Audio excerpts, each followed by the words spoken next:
Don't tell Mother and Father, Sissy says. Cobwebs stay in the attic, hidden in shadowy corners, like our desires hidden in our subconscious. Our secrets don't belong on the floorboards in the kitchen, for Mom and Dad to stomp all over and ruin Viola. We spend our time in this house too much, walking on pins and needles around them. Go to the attic. Go to your imagination and sort out your attachments to Mother and Father before we escape tomorrow. You're in La La Land, a bumblehead when you're like this, Sissy. Be logical. We have to be smart to escape, I say. Don't be logical. Be free, Sissy says. She holds her hands up in claw-like forms and growls and laughs. Like a wolf. Be free like a wolf. You are too many things at once, sister. A spider, a wolf, a free bird, and a wild storm. How will we ever make it to the city with the mind as extravagant and smart as yours? I smile, but secretly wish Sissy were more like me, or even a tad of Mother. Reticent, mild, modest.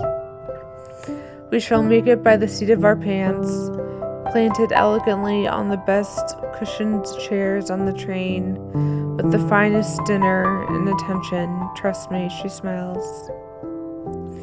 Sissy, Mother, Father, and I were a tangled mess of a small, quaint family, strung together like a broken spider web in the wind, constantly reweaving the chapters of childhood into adulthood and womanhood, never learning the right lessons at the right time.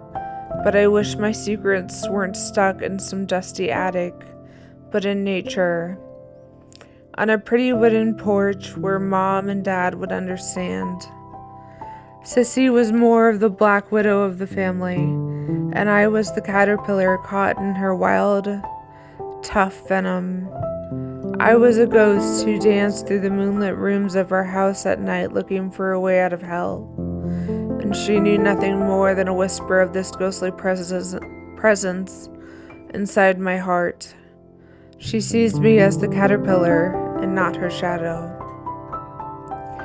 Mother sits in a red velvet chair as the sunset streams through the open window of the living room. A soft breeze ruffling the soft pink curtains, like peace were an easy thing to capture in your hands.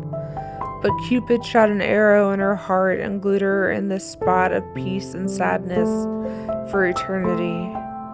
She's reticent, married to Father like a creepy Victorian doll, on his nightstand that falls off in the wee hours of the morning, unable to take care of herself.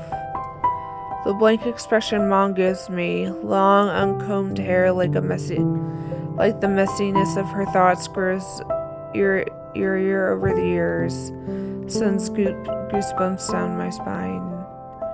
She's unhinged and she'll never tell me why. It's buried too deep. Every once in a while I'll say her name and she'll turn her head and stare at me like I could help. But then she turns back and Dad says, "Oh, just leave her alone. She's busy thinking."